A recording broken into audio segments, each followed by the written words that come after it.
the Chase Thomas Podcast, for people who have nothing but time to kill. They're fun to talk about, especially when it comes to Tennessee baseball. So first up here, Karthik, hot or not? Tennessee baseball is actually better than the 2022 team. I'm going to say hot in the sense that I think they're peaking at the right time, where I felt like the 2022 team maybe wasn't at their peak as really the NCAA tournament went. They kind of struggled a little bit in their regional with a couple of games there. And then, everyone saw what happened in the super regional against Notre Dame. But also at the same time, when we talk about that 2022 baseball team, we remember that people were discussing legitimately, is this the greatest college baseball team to ever step foot on a field? Like that was something that was being talked then. It's not being talked now. I think if you look at the hitting numbers, and statistically, if you look at the numbers, they're so similar, like batting average, almost identical. OPS, slugging percentage, almost identical.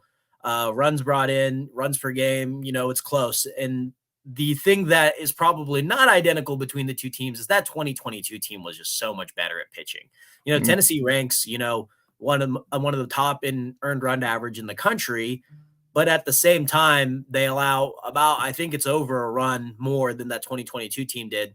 There are so many great pitchers on that 2022 team. And I think that's the big thing with this 24 team. When I talk to people about it, I'm just like, okay, the thing that I think that could stop them from winning it all is their pitching. Like, that's not a knock on anybody. I just think that they got their one guy who's been solidified for a little while, Drew Beam, and then they have to kind of plug and play. I mean, we even saw it in the regional, like Chris Stamos. He's had some great moments this year, and he goes a couple of innings, and then you get a guy like AJ Kazi in, but he was only able to deliver one out the other night, and then you got to go to AJ Kazi earlier, who was absolutely phenomenal in that game. But I guess the thing is, like, what are you going to get out of your pitching on a night-to-night basis is the consistency that I think for Tennessee baseball is a big question. That was it never seemed like a question for Tennessee baseball in 2022. That being said, it's all about peaking at the right time, and this team's peaking really well right now. Last year's team, for example, nowhere near as good as the 2022 team statistically.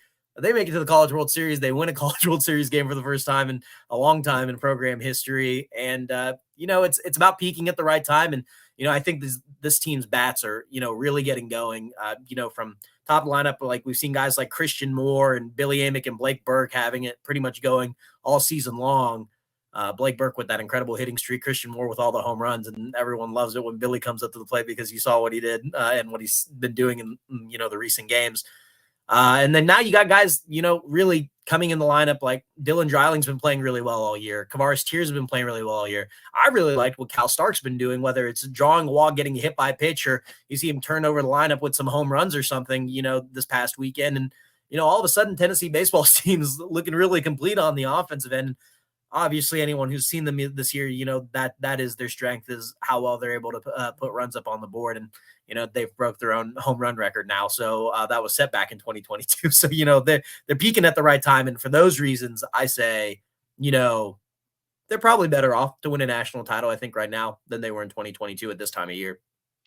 I think that's fair. But I guess part of what I was wondering too, when you think about it, and it's hard to, like, now that it's been 2 years removed, where part of what I think the lore with that 2022 team was, you've never seen anything like that. Tennessee fans had never, this was all fresh. This was new. The home runs, it felt like Jordan Beck hit a lot more home runs than he actually did. You go back through his numbers, and it's like, I think if you asked any Tennessee fan from right now, any Tennessee baseball fan who led Tennessee in home runs in 2022, I don't think the majority would say Trey Lipscomb. But Trey Lipscomb led that team with home runs and with 2022, or with 22 in 2022. And I think you look at Drew Gilbert and you're like, power guy, all these big home run moments. He had like 13 in 2022. Yep. So you look at it and I'm like, I actually think this lineup's more powerful. Obviously, Christian Moore at the top, Blake Burke, Billy Amick, like, we know what their raw power is.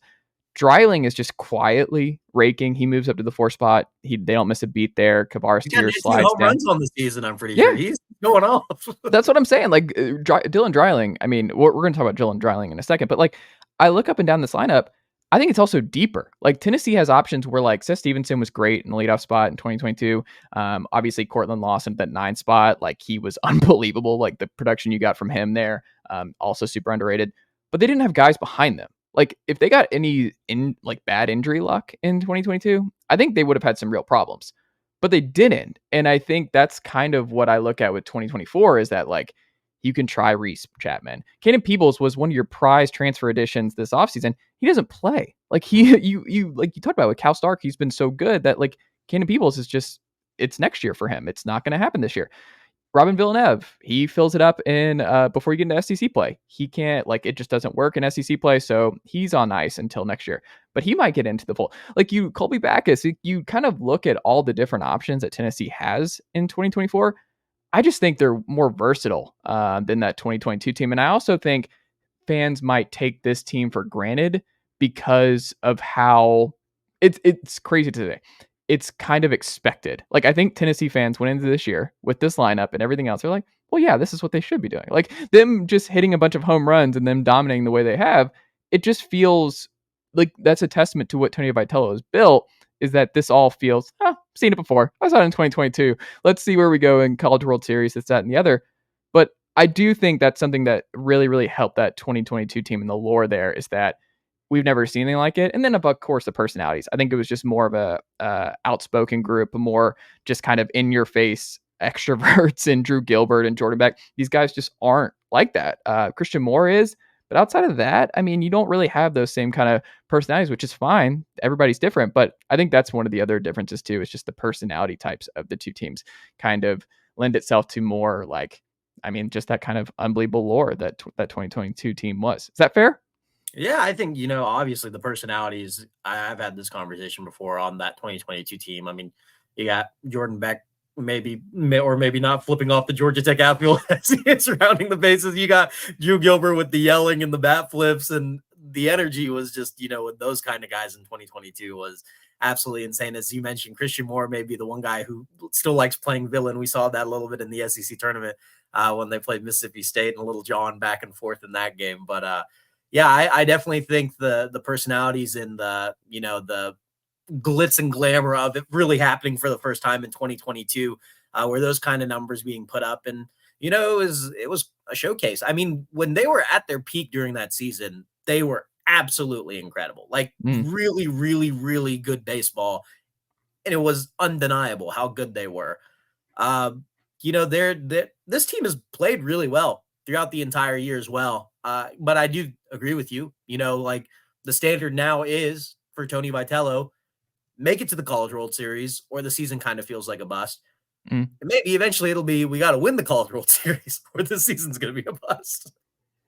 Which again, it's like a testament to, hey, when you're this good and you make 4 straight super regionals, like fans are like, all right, this is fun. It's also like the investment, because there's just so many games and you spend so many weekends with Tennessee baseball now, that I think fans are just, for me too, like from like you spend so much more time with Tennessee baseball than you do any of the other big 3. Like you're just there all the time, you're watching all the time. Like it's just, I don't know, there's so much buildup. It's why I think baseball, if you're a Braves fan or whoever, like when you finally break through, it's just like, okay, I feel validated. All the time I spent following this team all year long, it just feels sweeter. I think those kind of runs, because there's just more games and there's more blood, sweat, and tears put into it as fans, because it's a long season, it's a grind, and this team is right there in the thick of things. So next one up here, we got hot or not.